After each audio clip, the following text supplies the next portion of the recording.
The fourth Europe-Iran Forum in Zurich took place at a critical juncture in Iran's post-sanctions development. Over 400 business leaders and policymakers attended the fourth edition of the forum to discuss opportunities, develop partnerships and consider the issues of engaging in compliant and responsible commerce with Iran. Esfandyar Batmanghelidj is the founder of the Europe-Iran Forum. Esfandyar, what was the theme and objective for the 2017 event?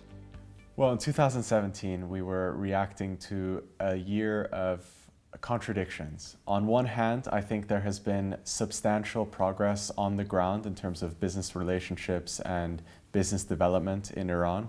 We see a number of companies that have been in negotiations for a long period of time coming to fruition and basically signing contracts that will allow them to begin to work in Iran. But at the same time, we've had to contend with kind of a downturn in the political environment.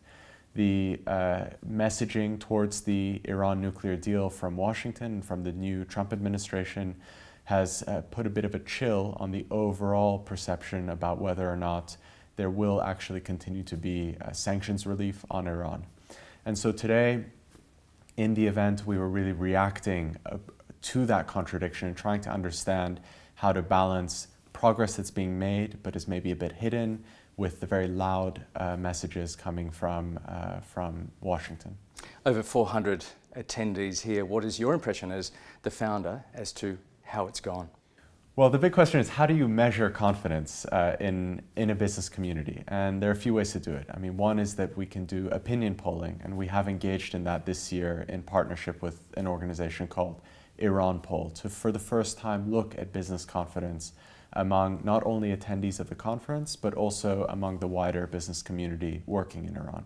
The second and maybe more simpler way to do it is to just see if we were able to fill the room with the right kind of people and have the right kind of conversations. And I was encouraged that we, when compared to 2016, were able to welcome exactly the same number of people. And I would actually say that the number of senior decision makers participating is greater than we've ever had before. The significance of which might be that companies are trying to engage in conferences or dialogue that's on offer in an event like today in order to try and understand that contradiction that was just described.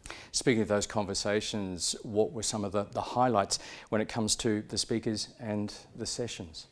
Well, today I was delighted that Helge Schmidt, the Secretary General of the European External Action Service, came and gave a keynote. And this is among the first time, if not the first time, that the European Union has formally attended and spoken at a business conference focused on Iran.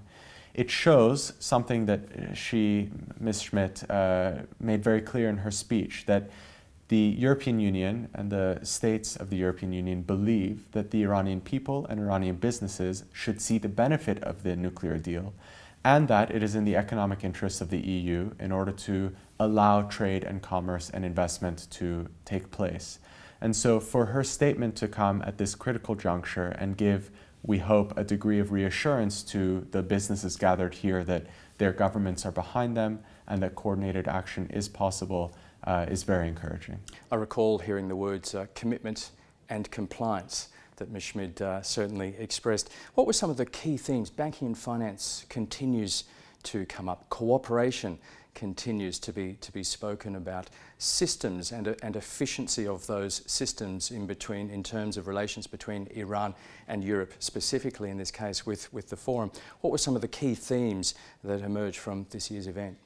I think the development that we've seen over the last few years of holding this event is one that has gone from points that were more big picture about the opportunities in the market to today a more sophisticated technical discussion of exactly as you described, almost the procedural issues around trade and investment in Iran. So banking and finance used to be a big picture issue about whether or not European banks will be able to have dialogue with Iranian banks. Today, that dialogue exists, but the question is the precise sort of procedural mechanisms that need to be put in place to allow everything from correspondent banking relationships to letters of credit to so on and so forth. And from my standpoint, when we get to a more technical part of the challenges that we're facing, the onus is even greater for us to really get together and try and address some of these issues in direct dialogue. And what's encouraging is on the sidelines of the event, we're able to have conversations between senior business leaders and policymakers who don't usually come under one roof. And that's really, I think, the value proposition of the forum, is that, as someone explained to me today, it's a very cost-effective way for them to hold these meetings because everyone is in one place. At the same time. Yes, a lot happening within the conference and the breakout sessions, but also happening on the sidelines, as you mentioned. Yeah, this year a series of roundtable workshops with senior stakeholders were held around the world in the lead up to the forum here in Zurich. How did that contribute to the preparation of the Europe-Iran Forum #4? I think it was a very successful addition to our programming, and we've started to think about the forum as part of a larger program of activities in both publishing and in events. So this year we were able to hold roundtables with senior stakeholders in Copenhagen, in Stockholm, in Moscow, Washington DC, and in Tokyo.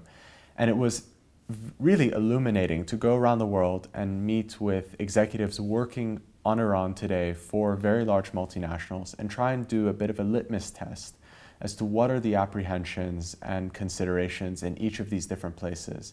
How are the strategies that they're devising the same and different? And perhaps most importantly, how can the different regions and the companies within those regions learn from one another? I think it's important to realize that when we talk about multinational companies, they're inherently global. And it's very easy for us to think about political issues and economic issues between Iran and the international community in a predominantly bilateral framework. So one country, a foreign country, working with Iran. But the multinational companies work differently. They're in many different jurisdictions at one time, and their Iran operations span those jurisdictions. So to that same effect, we felt it necessary to go out and try and approach these different stakeholders directly in these different places and bring them into the fold that way.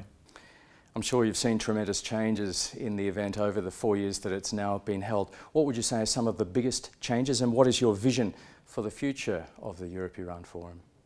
It's one of those cases where a lot has changed, and again, not a lot has changed. But I think the fundamental thing that I would draw out is that when we first held the forum in 2014, and at the time it was the first international business forum focused on post-sanctions opportunities in Iran, everything we were doing was essentially speculative. It was a conversation about what could be if the nuclear deal came into effect and if sanctions relief was implemented. And today, we're no longer having speculative conversations in such totality. Of course, we're trying to predict the future and see what might happen, but there are concrete things happening on the ground in Iran with material impact to both the livelihood of Iranians and also the status of the Iranian economy, and by extension, Iran's international trading partners. And those concrete, real developments form the basis of our conversations now. And that's a radically different position to be in. It's one that allows, I think, an envisioning of the future for the country that is far more actionable, because we're building from a foundation that is already there. And at the very least, that should be an encouragement for everyone that's worked so hard over these last few years. Esfandyar Batmanghelidj, thank you for joining us. Congratulations on a successful event. Thank you very much, Cheers. Tony. Cheers.